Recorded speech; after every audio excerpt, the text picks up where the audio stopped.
Merhaba güzelliklerim, benimle birlikte örmeye hoş geldiniz. Bugün de bu yeleği yapacağız birlikte. Size çok güzel bir yelek hazırladım. Şahane duruyor. Şöyle çok da güzel bir örnekle yaptım ve müthiş duran bir yelek oldu. Şöyle de pomponlarını bakın bu şekilde hazırladım ipi. Bunun yapılışı kanalda mevcut, ayrı bir video olarak çektim. Kordonuyla pomponlarının yapımını birlikte bunu öreceğiz. 2-3 milim bir tığ kullanacağım. Tam gözükmüyor ama şöyle göstereyim. Yani tığımın ucu biraz kalın. Çok da ince tığlarla örüp de örgüyü sıkıştırmayın. Gevşek ve yumuşak bir örgü olsun. Bebek yünlerinin hepsiyle yapabilirsiniz. İlla şu ip diye bir şey yok. O yüzden ipi söylemeyeceğim. Hani bebek yünleriyle yapabilirsiniz ve 2 tane ip alın. Eğer hırka yapacaksanız rahatlıkla 2 kolunu da yapabilirsiniz üzerinden. Yalnız iki ip, birinci ipi bitiriyor, öbür ipten de biraz yiyor. O yüzden böyle tığ işi yelek yapacaksanız 2 tane ip alarak başlayabilirsiniz ve bu harika bebek yeleğini siz de yapabilirsiniz. O zaman ne yapalım? Haydi örmeye başlayalım. Örmeden önce kanalıma abone değilseniz abone olarak bu güzel modelleri benimle birlikte yapabilirsiniz. Teşekkür ederim ilginiz ve sevginiz için. O zaman haydi örmeye başlayalım. Evet, ipimizi tığımıza alarak başlayalım. Şimdi çok sıkı zincir çekmeden biraz zincir çekeceğiz. Şöyle ne diyeyim size, 100 taneye yakın çekin. Fazlasını keseriz. Benim bu anlattığım 0-1 yaş, 1,5 yaşa kadar olabilecek ölçülerde. Yani standart bir yelek ve hırka şeyi çıkarttım.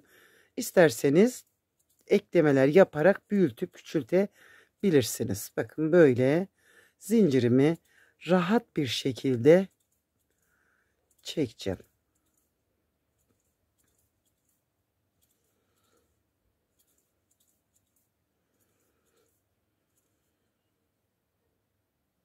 Evet, bu zincir bakın bayağı bir uzun bir zincir çektim.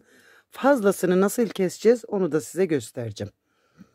Şimdi tığıma ipimi alarak bakın 1 2 3 zincir bıraktım. Dördüncü zincire şöyle bakın. Buraya bir trabzan yaptım. Zincirimin üzerine. Tekrar ip aldım. Sıradaki zincirimden bir tane daha. Tekrar ip aldım. Sıradaki zincirimden. Burada 14 tane trabzanımız olacak. Şu zinciri de sayacağız. 1, 2, 3, 4. Yani şunu da sayın. Ve buraya 14 tane trabzan yapacağım. Zincirimin çift kanadından alarak batıyorum. Bakın tek değil. Şöyle çift kanadından.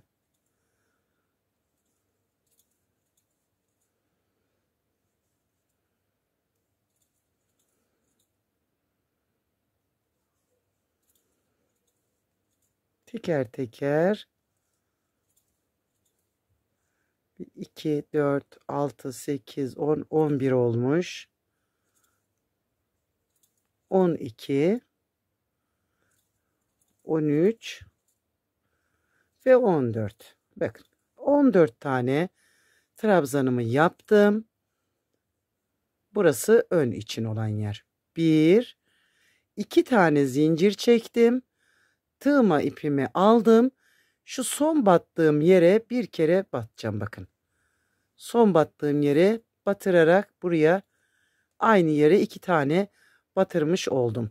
Şimdi bu trabzanımızı da sayıp yine 14 tane trabzan yapacağız. 2, 3, 4, 5, 6, 7, 8, 9, 10, 11, 12, 13 ve 14. Bakın 1 14 yaptım şimdi. 14 yaptım. 2 zincir çektim. 14 yaptım.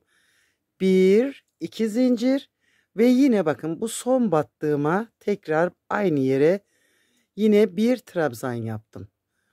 Bununla birlikte 22 tane trabzan yapacağız. Şimdi tek tek batarak. 22 tane trabzanımı yaptım. 1 2 zincir ve yine son battığıma batıp devam edeceğim. Burası da arkaydı. Bakın ön, kol, arka ve şimdi yine kolun öbürüne geldik. 14 tane trabzan yapacağız burada yine ve bir 14 daha yapacağız. Şöyle 4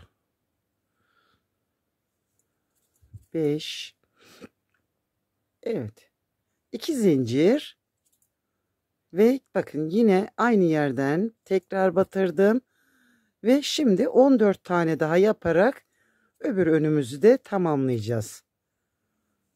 5 parça halinde ayarlamış olduk. 4 bu ilk sıra biraz yavaş ilerliyor çünkü zincire dikkatli batmak gerekiyor düzgün olsun diye. 2 4 6 7 8 9 10 11 ve 12 13 14. Bakın şöyle.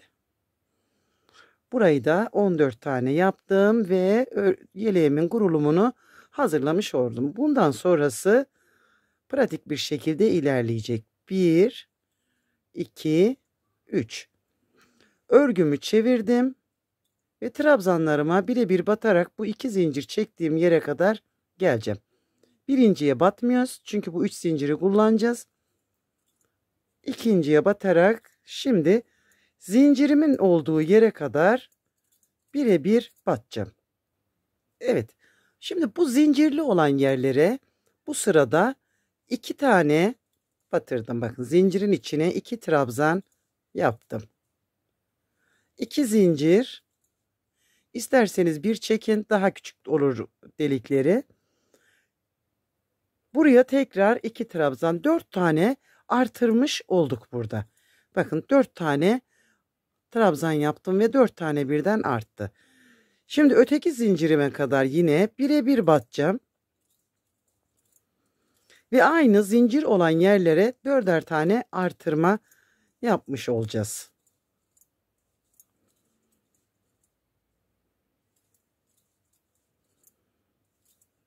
Hemen oraya kadar geleceğim. Bakın. Bütün öbür taraflarda hep aynı işlemi yapacağız. Zincir olan yerin içine 4 tane artırma yapacağım şimdi. Bakın 2 zincirim var. 2 tane trabzan yapacağım. 1 2 1 2 zincir ve aynı yere yine 2 tane trabzan. 1 2 şöyle. Ve öbür zincir olan yere gideceğim. Yine aynısı. Öbürüne de aynısını yaparak sıramı tamamlayacağım. Yani baştaki şuna yaptığımız işlem neyse öbür geriye kalan 3 taneye aynı işlemi yapacağız. En sonunda bakın burada zinciri de kullanacaktık. Şimdi şöyle bu zincirime de batarak bir tane trabzan yaptım. Bakın arkadaşlar dönüşte 1 2 3 zincir çekip döndük ya, şöyle çevirmeyin. Şimdi burada 3 zincirimi çektim, şöyle çevirin. O zaman bir dahaki geldiğimizde bu tepeye batmak daha kolay oluyor. Şimdi yine trabzanlarımı yaparak zincirime kadar gideceğim. Bu sırada da her zincirin içinde 2 tane artırma, bir sırada 4, bir sırada 2 artırma yaparak ilerleyeceğiz. Şöyle bir alt sırada 4 artırdık her zincirin içine. Şimdi 2. Bu ölçüde tam geliyor. Önler falan güzel oturuyor. Şöyle bakın. Şimdi burada bakın altta 4 artırmıştım. 2 buraya, 2 buraya. Şimdi bir trabzan, bir iki zincir, bir trabzan. Ve bütün sırayı yine zincirlerimin içine bunu artırarak yaparak devam edeceğim. Bir dahaki sırada 4, bir dahaki sırada 2 şeklinde toplamda 10 sıra böyle ayarlayarak örgümüzü öreceğiz.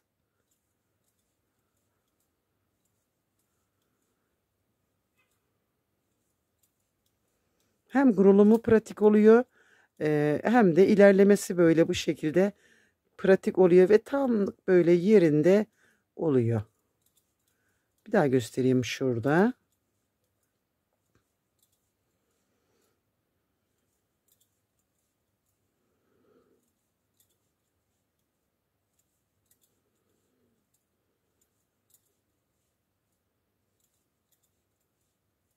Evet bakın geldim. Şimdi bakın burada zincirim var. Bir tane trabzan yapacağım. 2 zincir, aynı yere bir tane daha. 2 artırmış oldum ve sıramı böyle tamamlayacağım. Bir sonraki sırada 4 artıracağız. Bir sıra 4, bir sıra 2 şeklinde 10 sıra böyle örelim. Bakın 4, 2, 4 böyle yükselecek. Evet 10 sıramı ördüm ve bakın görüntümüz bu şekilde oldu. Çok güzel oldu. Şimdi hem kol ayrımını yapacağız hem de örneğimizi yaparak ilerleyeceğiz. 3 zincir çekerek yukarıya çıktım. Bakın şimdi tığıma ipimi aldım ve sıradaki trabzana batırarak bir tane trabzanımı yaptım. Tığıma ipimi bir kere aldım. 1, 2, üçüncüye batırarak buraya bir fıstık yapacağım. Bakın şöyle uzattım. Trabzanınızın boyu kadar uzatabilirsiniz. Bir kere daha sardım. 2, bir kere daha sardım. 3. İsterseniz 2 de sarabilirsiniz. Hepsini tuttum. Şu baştaki bir taneyi bıraktım ve çektim. İkisini de birlikte aldım. Bir zincir ipimi aldım. Aynı yere, bu fıstığı yaptığım yere bir tane trabzan. Bir zincir. Şimdi buraya yine aynı yere bir tane daha trabzan. Fıstık pardon. Şöyle. Topladım. Bir taneyi bıraktım ve ikisini de birlikte çektim. Bir fıstık, bir trabzan, bir fıstık olarak yaptık. Bir tane zincir çektim. İpimi aldım ve 1, 2, 3, 4, 5.'ye batırarak yine ipimi uzattım. 1, aynı yere 2, tekrar 3. 3 kere sararak bir fıstık, ipimi çektim. Bir taneyi bıraktım ve hepsini birlikte aldım. Bir zincir, tekrar bakın buraya batarak bir trabzan. Bir zincir ve buraya tekrar bir fıstık. 1, 2 ve 3. Topladım. Bir zincir çektim ve 1, 2, 3, 4, 5.'ye batırarak bir fıstık yapacağım. Arada 4 tane trabzan bırakacağız. Bir zincir, aynı yere bir trabzan, bir zincir, aynı yere bir fıstık. 3 kere sararak. Bakın şöyle. Bir zincir, 1, 2, 3, 4, 5.'ye bir fıstık. Şimdi şu zincir olan ayrımımıza kadar böyle yapmaya devam edeceğim. Orada geçişi de göstereceğim. Fıstıkları toplarken parmağınızla şu şekilde tutarsanız 1, 2, 3, 4. Bakın. Şimdi 1, 2, 3. Şu sardığınız yeri şöyle parmağınızla tutarsanız fıstığınız hiç bozulmaz. Bir zincir. 1, 2, 3. Şöyle. Şimdi bu zincir olan yere, bakın bu zincir olan yere tam örnek yapacağım. Yani bir fıstık, bir zincir, bir trabzan, bir zincir, bir fıstık. Yani buraya tam örnek yapmış oldum. Bakın. Bir zincir çekip, bakın bu kol ayrımı yaptığım yeri bıraktım. Zincirli olan yeri getirdim. Ve yine buraya bir fıstık, tam örnek yapacağız buraya da. Ve kolumuzu da bakın bu şekilde birleştirmiş olacağız. Tam örnek olarak yaptım. Şimdi öteki zincir olan yere kadar burayı yapmaya devam edeceğim. Bir zincir. Şimdi 1, 2, 3, 4. Bakın burada 1, 2, 3, dördüncüye batırdım. Orada bir germe oluşmasın diye.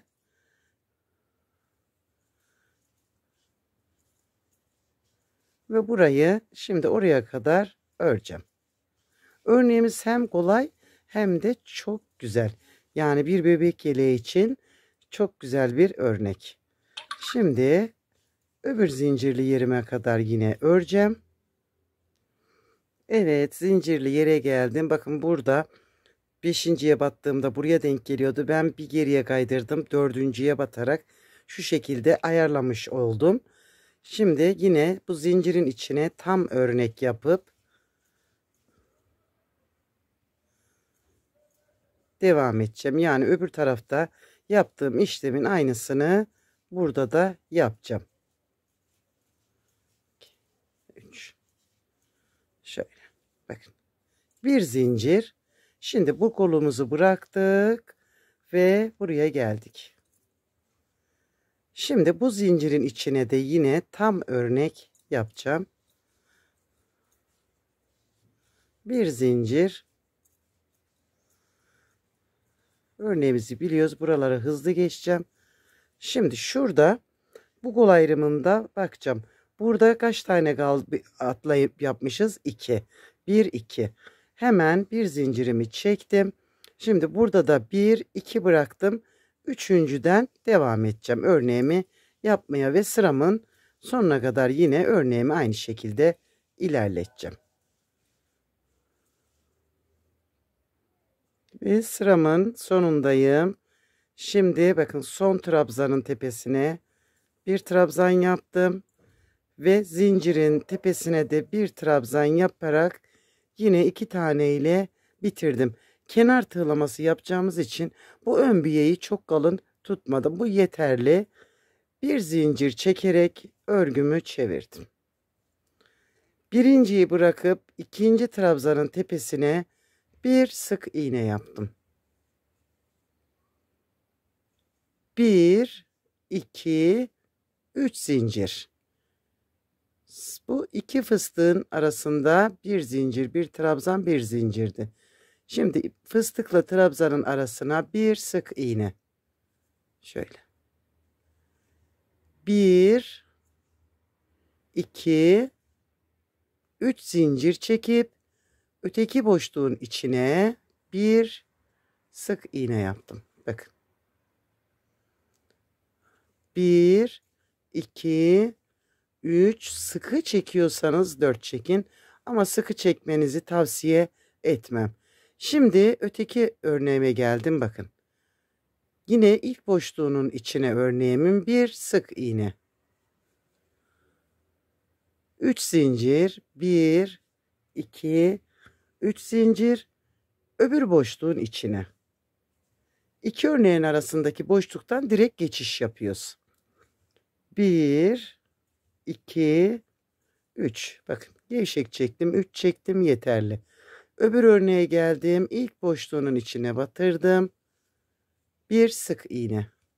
1, 2, 3. Öteki boşluğuna geldim örneğimin. Bir sık iğne.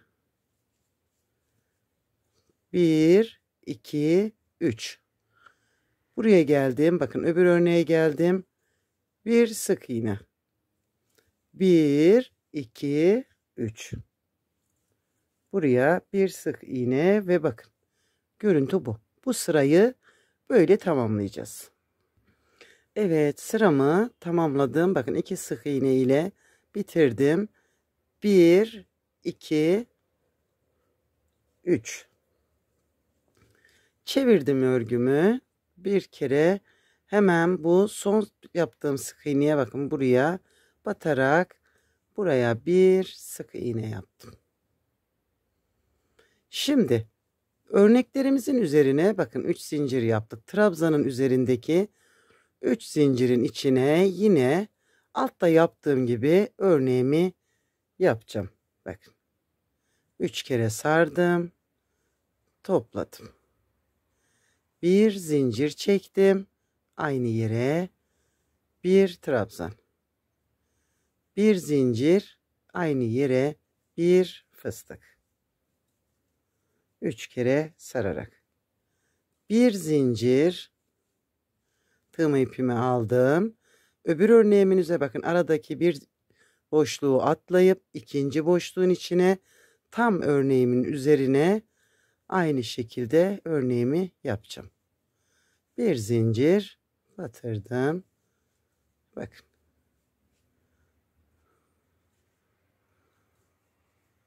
İki, üç.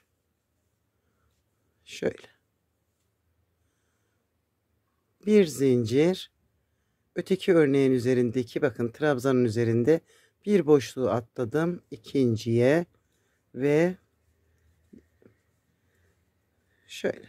Şimdi bu yaptığımız yelek 1,5 yaşına kadar veyahut da 2 yaşına kadar bebeklerimize olur. 6 aylıkken giydirmeye başlarsanız 1,5-2 yaşına kadar yıkandıkça olabilecek büyüklükte, yani standart bir şekilde anlatıyorum.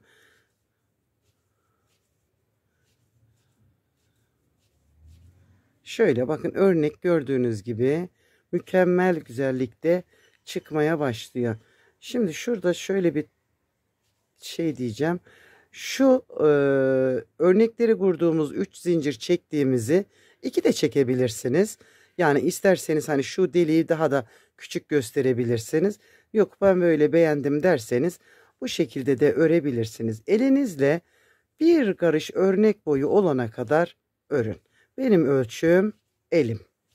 Şimdi şöyle bakın şuradan örneğe başladığım yerden elimi tutuyorum. Bir karış olunca örmeyi bırakıp kenar tığlamasına geçiyorum. Çok da uzun değil, aslında orta boy oluyor. Şöyle bakın göstereyim. Bu bir önceki anlatmıştım. Bundan önce anlattığım bir model bu. Şöyle bakın çok güzel duruyor. O yüzden bu boy ideal, genişlik ideal, yani her şekilde ideal bir ölçüsü var bunun. Aynı ölçülerde yapıyorum. Hep aynı ölçüde anlatıyorum. Şimdi bunu dediğim gibi bir karış ölçüye gelene kadar rahat rahat örelim. Sıkmadan örün ki sert bir örgü olmasın. Emeğinize değsin. Evet. Hepinize kolay gelsin. Bana da gelsin. Ben şimdi bunu bir karış örüp geleceğim. Evet arkadaşlar bakın. Bir karış boyuna gelene kadar örneğimi ördüm. Şöyle bakın tamamladım. Ve şimdi kenar tığlamasını yaparak yeleğimizi bitirmeye başlayacağız. Şimdi kenar tığlamasını bu noktadan başlayıp bütün etrafını dolaşıp geri burada bitireceğiz ve hep aynı şeyi yapacağız. 1, 2, 3 zincir çekerek başlayacağız. Şimdi bakın tığımın üzerine ipimi aldım. Burada bakın zincirimi çıkış yaptığım yere 3 kere sararak bir fıstık yapacağım. 1, 2 ve 3. Bakın 3 defa sardım. Şöyle elimle tutup hepsini topladım. Buraya bir zincir attım. Şimdi burada bir fıstık, bir trabzan, bir ikinciye bakın. Birinciyi bırakacağım. İkincinin tepesine sık iğne ile bağlayacağım. 1, 2, 3. Şimdi bu sık iğne yaptığım yere yine 3 defa sararak bir fıstık yapacağım. Şöyle. Hepsini birlikte toplayacağım ve bir zincir atacağım. Şimdi bakın. Bir, ikinci tepeye. Birinciyi bıraktım. İkinci tepeye bir sık iğne ile bağladım. 1, 2, 3. Yine bakın. Buraya 3 kere sararak bir fıstık yapacağım. Şöyle. Hepsini birlikte çekip bir zincir atacağım ve bakın bir ikinci tepeye. Ölçtüğünüzde göreceksiniz zaten tam denk geldiğini. 1, 2, 3 zincir aynı yere yine 3 kere sararak bir fıstık yapacağım. Şöyle bir zincir attım. Bakın zaten ölçtüğünüzde şöyle ölçtüğünüzde yattığı yere yapın. Yani illa 1 2 diye değil ama burada böyle denk geliyor. Mesela öbür kenarları yaparken ölçtüğünüzde denk geldiği yere yapın. 1 2 3 topladım. Bir zincir attım. Bakın bir ikinci tepeye bağladım. Bütün etrafını bu şekilde önler, boyun kısmı tamamen buradan başlayıp geri bu noktaya gelip örgünüzü bitirebilirsiniz. Ve çok güzel oldu yeleğim. Şahane oldu. Çok beğendim. Örnek çok güzelmiş ve çok yakıştı. Şöyle bakın. Süper bir şey oldu bu. Çok güzel oldu. Tığlayalım. Evet, başladığım noktaya getirip bakın. Burada birleştirdim ve ipimi kesip bitireceğim. Burada içeride ipimi saklayacağım. Şöyle ön yüzden alacağım arkaya ve saklayacağım. Bakın. Kenarlarını tığladığımızda daha da bir güzel bir şeye dönüşüyor ve güzel oluyor. Şimdi hırka yapacaksanız buradan kollarını örneğinizde devam edebilirsiniz. Eğer hırka yapmayacaksanız aynı bu kenarı tığladığımız gibi kollarını da tığlayarak yeleğinizi bitirebilirsiniz. Kanalımda buraya yaptığım bağcık ve pomponun yapılışı var. Bakın şöyle şunları nasıl yaptığımı anlattım. Oradan da bakarak buna böyle bu şekilde bağcık ve kordon yapabilirsiniz. Benim anlatacaklarım bu kadar. Beni izlediğiniz için hepinize teşekkür ederim. Umarım beğenirsiniz ve izlersiniz. Hoşça kalın, sevgiyle kalın.